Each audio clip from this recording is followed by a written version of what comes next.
Aleluya, aleluya. Por su propia voluntad el Padre nos entregó por medio del Evangelio, para que fuéramos, en cierto modo, primicias de sus criaturas. Aleluya, aleluya. El Señor esté con ustedes. Lectura del Santo Evangelio según San Mateo. En aquel tiempo, cuando Jesús desembarcó en la otra orilla del lago, en tierra de los Gadarenos, 2 endemoniados salieron de entre los sepulcros y fueron a su encuentro. Eran tan feroces que nadie se atrevía a pasar por aquel camino. Los endemoniados le gritaron a Jesús: ¿qué quieres de nosotros, Hijo de Dios? ¿Acaso has venido hasta aquí para atormentarnos antes de tiempo señalado? No lejos de allí había una numerosa piara de cerdos que estaba comiendo. Los demonios le suplicaron a Jesús: si vienes a echarnos fuera, mándanos a entrar en esos cerdos. Él les respondió: está bien. Entonces los demonios salieron de los hombres, se metieron en los cerdos, y toda la piara se precipitó en el lago por un despeñadero, y los cerdos se ahogaron. Los que cuidaban los cerdos huyeron hacia la ciudad a dar parte de todos aquellos acontecimientos y de lo sucedido a los endemoniados. Entonces salió toda la gente de la ciudad al encuentro de Jesús, y al verlo le suplicaron que se fuera de su territorio. Palabra del Señor. Gloria a ti, Señor Jesús. Por las palabras del Santo Evangelio. Tengan la bondad de sentarse. Charita, ¿verdad? Qué montón de chicharrones se perdieron ahí en este relato que acabamos de escuchar. Como siempre, es tanta la riqueza la palabra de Dios. Uno pudiéramos tomar este capítulo y sacar todo un día de retiro, masticando y meditando tanta riqueza que hay en este texto. Si me permiten algunas ideas que nos ayuden en la reflexión. Recuerden que el capítulo 8, Mateo nos viene contando una serie de milagros, porque quiere mostrarnos el poder que Cristo tiene. La lectura que escuchamos ayer, no celebramos misa aquí, pero la lectura que escuchamos ayer, Mateo nos presentaba a Jesús con poder sobre la naturaleza y calmaba la tempestad. Hoy nos presenta a Jesús con poder sobre el demonio, sobre el mal, sobre los demonios. Marcos también nos cuenta este relato. Marcos nos dice que es un endemoniado, y cuando le pregunta el nombre le dice que se llama Legión. Recuerden que Marcos le habla un poco a los que vienen de la cultura romana. Claro, los romanos entienden que una legión de soldados eran 2,000 soldados. Recuerden que se llama la legión, los grupos de los soldados romanos se llaman legiones. La Legión de María, por ejemplo, para nuestra Iglesia Católica. Bien, Lucas también. En el caso de que Mateo menciona que son 2 endemoniados. Todavía hay que decir algunas cosas. Lo primero que quiero decir es que recuerden que Dios creó al diablo, porque Dios creó al ángel. Dios creó a Lucifer, que en su origen era bueno. Y tomó la decisión de él, junto con otros, de no servir a Dios, y entonces, desde entonces, odiando a Dios, sirve el mal.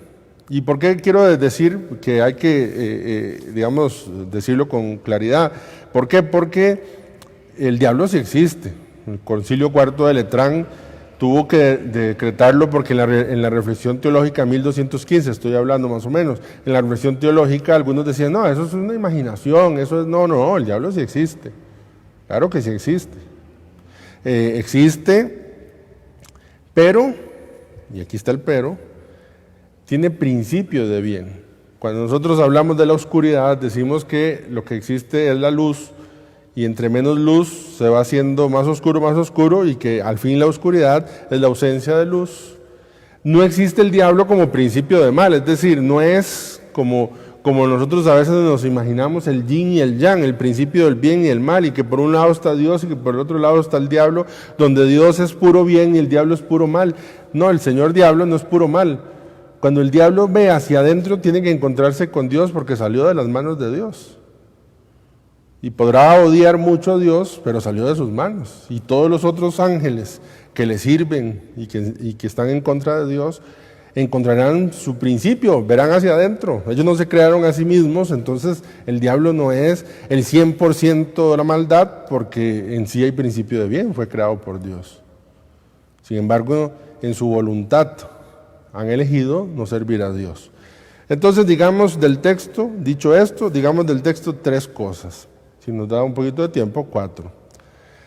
La primera, vive en los sepulcros. Mateo quiere mostrarnos y sugerirnos de lo que hace el diablo en la vida de la persona que le acepta. Recuerden que el medio más claro del diablo es el pecado, cuando nos seduce y nosotros aceptamos el pecado. ¿Qué hay en un sepulcro? ¿Qué es vivir entre los sepulcros? Marcos nos cuenta un poco, incluso que andaba desnudo y que se golpeaba a sí mismo. Hace más expresivo lo que el pecado logra en nosotros. Mire que el sepulcro nos dice el estilo de vida de una persona que elige el pecado. En el sepulcro hay muerte, en el sepulcro hay cadáver, en el sepulcro si se abre hay fetidez. Eso es lo que uno, digamos, esa es la consecuencia del pecado en la vida de uno. A veces pensamos que el pecado es algo que ofendemos a Dios. Sí, efectivamente, lo ofendemos como creador, ¿verdad? Lo ofendemos como creador. Cuando nos hacemos daño, ofendemos a Dios por el creador, pero sobre todo nos hacemos daño a nosotros. Y esa es la insinuación que nos dan los evangelistas en los sepulcros. Entonces, lo primero, salite de los sepulcros. Incluso Jesús va a decir después, sepulcros blanqueados. ¿Qué lo que quiere decir? Es gente que quiere seguir en su sepulcro, pero parecer buenos por fuera. Entonces por eso pintan el sepulcro, ¿verdad? Pero terminamos viviendo en sepulcros al fin y al cabo. Muy pintados, muy decorados, pero siempre fétidos, siempre cadáver, siempre pobredumbre. Entonces miren que estos 2 endemoniados viven en los sepulcros. Qué importante es mirar a los de esta región. Recuerden que están en el lago de Galilea, han cruzado hacia alguna parte del lago, nos decía ayer, y como está cerca de la Decápolis, tenemos la intuición de que es de paganos, por 2 cosas. Por el lugar, ¿cómo se llama? ¿Verdad? Gerasa o Gedara, hay varias traducciones, pero sobre todo porque estaban cuidando cerdos. Eso nos dice que son paganos. Los judíos no comen cerdos. Los cerdos son animales impuros. Entonces nadie tiene una granja de cerdos porque el cerdo es un animal impuro. Entonces, si aquí vivían de los cerdos, es porque eran paganos y que estos vendían la carne a los otros paganos cerca de la región. Entonces, miren que está en una zona pagana. Pero vean el detalle bonito. Están estos endemoniados. El Señor muestra el poder sobre el demonio. Se pierden los cerdos y los cuidadores van y cuentan al pueblo, y el pueblo tiene que tomar una decisión entre aceptar a alguien que tiene poder sobre el demonio o aceptar a alguien que parece que les logró una gran pérdida. Y aquí es lo segundo que quiero decir. Ya lo he dicho muchas veces, yo lo quiero recordar. La voluntad del ser humano tiende hacia el bien. Y tiende hacia algo que cree que es bien, ¿verdad? Entonces, miren la lógica del pecado. La lógica del pecado es esto, ya lo he dicho, lo quiero repetir. Para que yo tienda al pecado y elija el pecado es porque el pecado me da un bien. Algo de bien me tiene que dar el pecado. Algo de bien. Claramente cuando se desenmascara, ya lo hemos dicho, nos muestra que ese bien era aparente porque traes mal, pero es esto. Y entonces la conversión de todo ser humano, la mía y la suya, siempre va a tomar una decisión entre tomar conciencia y renunciar al bien que me produce el pecado y aceptar a Dios, o abrazar el bien que me produce el pecado y negar a Dios. Estos habitantes hicieron lo mismo. Es decir, vieron, ¿qué les ocasionó Jesús? la pérdida de los cerdos. ¿Qué le ofrecía a Jesús? El poder sobre el demonio. Vivir sin el demonio en la vida de uno y vivir sin unos cerdos que me daban beneficio. Yo tengo que elegir.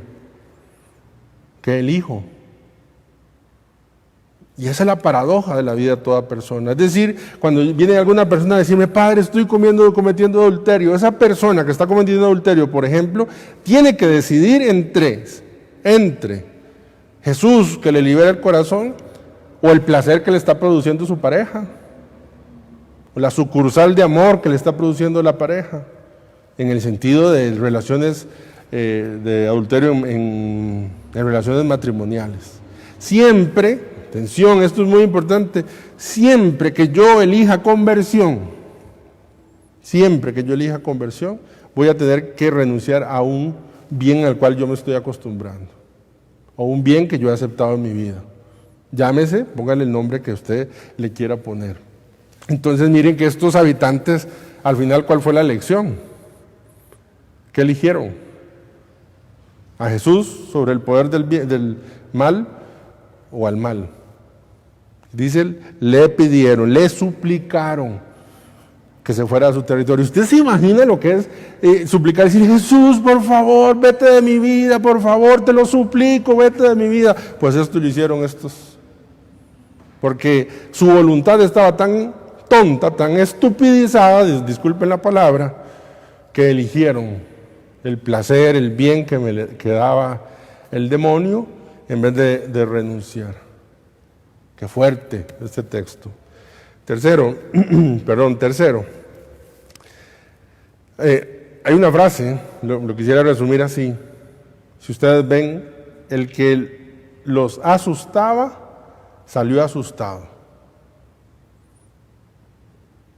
Dice que estos, dos salieron y fueron a su encuentro. Eran tan feroces que nadie se atrevía a pasar por aquel camino. La gente le tenía miedo al demonio que estaba presente. Y entonces este demonio asustaba a la gente. Y nadie quería acercarse. Vino Jesús, ¿y quiénes fueron los que sintieron miedo? El demonio.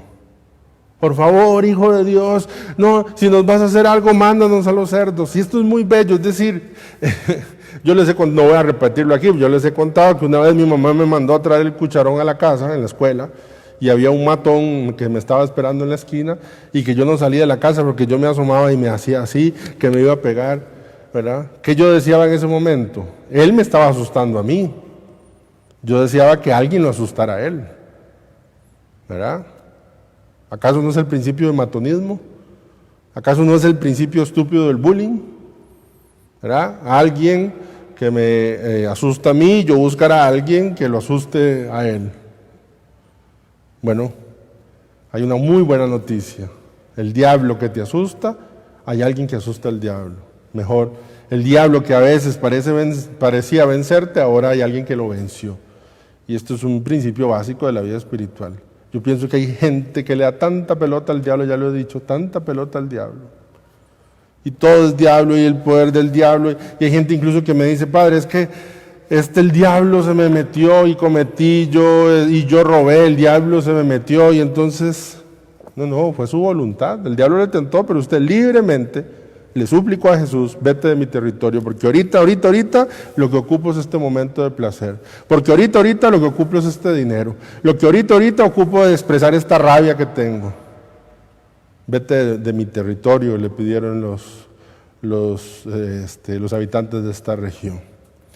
Entonces, si hay alguien que te asusta, que era el diablo, ahora hay alguien que asustó al diablo.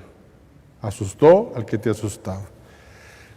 Yo quiero terminar, bueno, aquí uno puede seguir un montón, pero aquí quiero terminar diciendo, miren, Jesús agarró la barca y en la barca Casito se ahoga y la tempestad del día de ayer, y entonces Jesús vino y calmó la tempestad y vino y entonces llegó a la región, curó a los 2 endemoniados. ¿Y qué más hizo en esa región? Nada. Toda la travesía que escuchamos el día de ayer,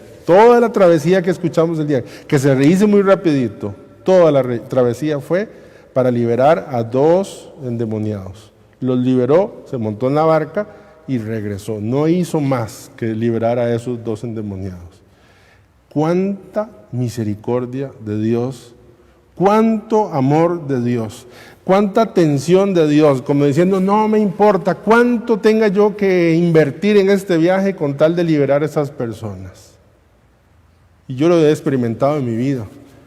Ay, cuántas cosas hace Dios por mí, el día, la lluvia, las personas. A veces hace un mensaje, un consejo que me da una persona, veo un video y siento que Dios lo editó para mí.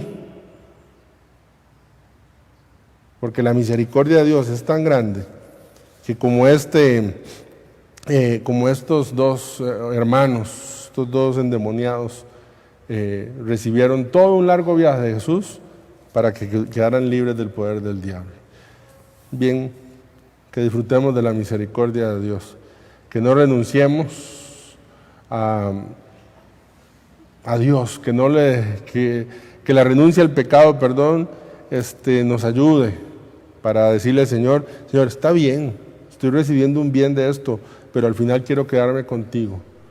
No quiero estos 2 momentos, 3 momentos de felicidad que me pueden dar, pero quiero más bien renunciar a eso para abrazarme a ti, que tienes el poder sobre el mal. Que nunca dudemos que Dios ya ha vencido. El pecado no tiene poder solamente cuando yo le doy el poder y digo, sí quiero. Elijo el pecado. La única forma. La única. Gloria al Padre, al Hijo y al Espíritu Santo. Como era en el principio, y siempre, por los siglos de los siglos. Qué gran poder tenemos en la libertad. Imagínense, con todo y que estos hombres estaban endemoniados, es decir, había un poder del demonio en ellos. Se acercaron a Jesús. Y el relato de Marcos nos dice que era uno, en ese relato, que al final les suplicó que si le permitía ir detrás de él, y Jesús le dijo que no, que se quedara y diera testimonio en esa zona. Qué gran poder tenemos en la libertad. Ahí está el verbo, bueno, ya estaba. Le suplicaron que se fuera. Es que creo yo que el pecado elegido, sostenido, de alguna manera es una súplica a Dios para que se vaya de nuestra vida. Y Mateo, con mucha perspicacia, dice que le suplicaron que se fuera de su territorio, porque ellos sentían que ese territorio era de ellos. No reconocieron que estaban frente al que le pertenecía todo. Y también nosotros, también Toto, también usted y yo, sentimos que es nuestra vida y que con nuestra vida hacemos lo que nos da la gana y decidimos lo que nos da la gana y actuamos como nos da la gana.